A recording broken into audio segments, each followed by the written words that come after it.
ፈጣሪ የተመሰገነ ይሁን። በያላችሁበት ሰላማችሁ በዘት ተረፍረፍ ይበልልኝ። ለዚህ ቻናል አዲስ የሆናችሁ ሰብስክራይብ፣ ሼር፣ ላይክ እያረጋችሁ ቤተሰብ እንድትሆኑ በትህትና ጠይቃችኋለሁ። ትሁት ክፍል 24 እንግዲህ ተለቋል። ክፍል 24 ላይ እንግዲህ ትህትና በጣም ደስ ብሏት እንግዲህ ቤቱን ወደ ራሷ ስም ለማዛወር ደፋ ቀና እያለች ነው ማለት ነው። በጣም ደስ ብሏታል። ወረቀቱ የውሸት ቢሆንም አባባ አስፈርሞታል ማለት ነው። ፍርድ ቢሮ ሄዶ ወረቀት የውሸት ወረቀት አሰርቶ ማለት ነው።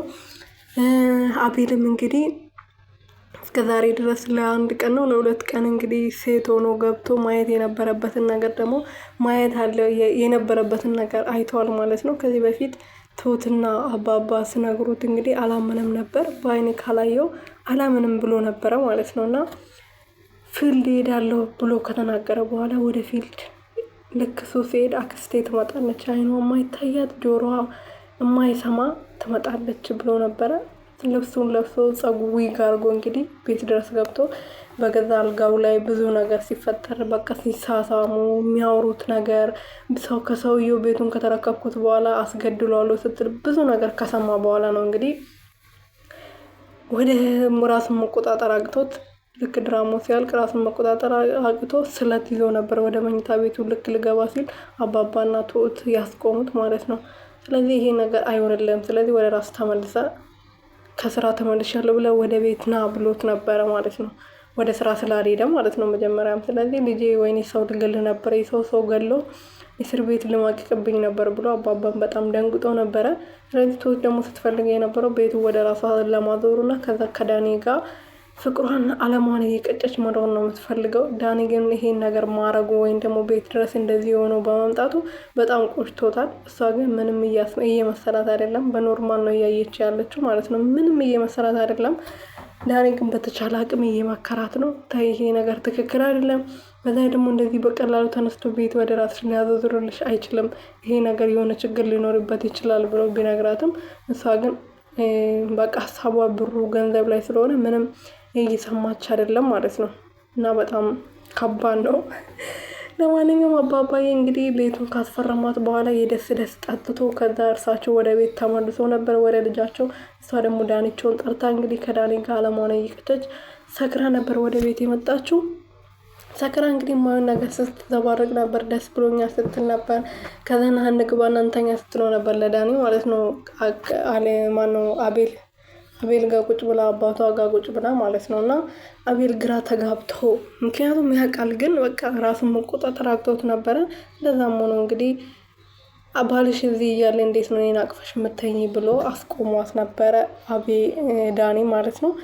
ዳኒ ጋር ብታድር ጠዋት ተነስታ እንግዲህ እንዴ ምንድነው ያረኩት ብላ ስትቆጭ ነበረ።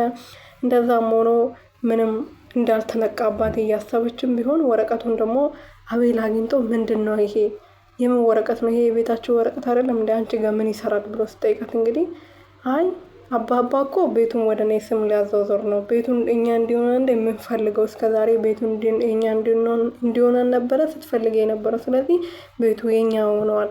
አባባ ደግሞ በአቤል ስም ይሻላል ስለው እሱ እምቢ ብሎኝ ነው በሴት ስም ይሻላል ብሎ ወደ እኔ ስም ያዛወረው ብላ እንግዲህ አቤል ስትፎግረው ነበርን ማለት ነው። ቲና እንግዲህ ፈጣሪ ሆነሽ እውነቱ የተነገረሽ ቀን ምን ያህል እንዴት እንደምትሆኝ ማወቅ ፈልጋለሁ ማለት ነው። አባባ ግን በዚህ አጋጣሚ ለዳኒ እያዘኑ ነው። ዳኒ ብዙ ጊዜ ከህይወቴ ልክ ልሞት ስል ወይም ደግሞ ልትገለኝ ስትል ከፊልቸር ላይ ስትወረውረኝ ብዙ ጊዜ ለእኔ ራሱ ደርሶልኛል። ሰው ልጁ ህሊና አለው፣ ቢያንስ እንደሰው አይደለም ብሎ ተናግሯል።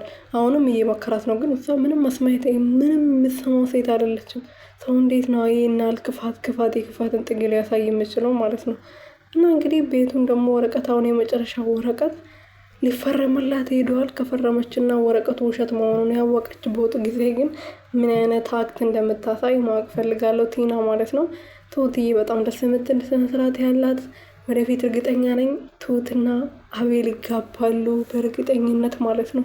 ዳኒና እንግዲህ እንትና ደግሞ የጥፋታቸውን ወይም ደግሞ እስከዛሬ ሲያደርሱባቸው የነበረውን በደል ኃጢአታቸውን ያገኛሉ ብዬ ተስፋ አደርጋለሁ። ትሁትዬ ደግሞ የምትፈልገውና የምትመኘውን አቤል ታገባለች ብዬ ተስፋ አደርጋለሁ ማለት ነው። ቤተሰብ አይመስላችሁም? እኔ ግን ይመስለኛል። እንግዲህ ትሁት ትትና የገዛ ጓደኛዋ ፍቅረኛውን ቤት ድረስ አምጥታ በገዛ ባሏ አልጋ ላይ ማስተኛት። አባትየው እንደረሳ ነው የምታውቀው። አባትየውን በፊት እንግዲህ ለመግደል ቀን ደፋ ቀና ስትል ነበር፣ ብዙ ነገር ስታሰቃየው ነበረ። አባትየው ግን አሁን አስታውሶ እንዳላስታወሰ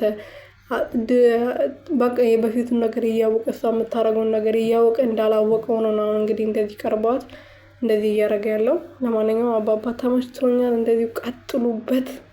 ደስ የሚል ድራማና አስተማሪ የሆነ ድራማ ነው። በቀል ያለበት ቁም ነገር ያለበት ሰው ለሰራው ነገር እንደሚያጭድ ሰው የዘራውን እንደሚያጭድ ጥፋት መጥፎ የሚሆን ጥሩ የሚሆን የሚያሳይ ድራማ ነው። በደንብ ተከታተሉት። አቤል ደግሞ አይዞህ ራስን ተቆጣጠር።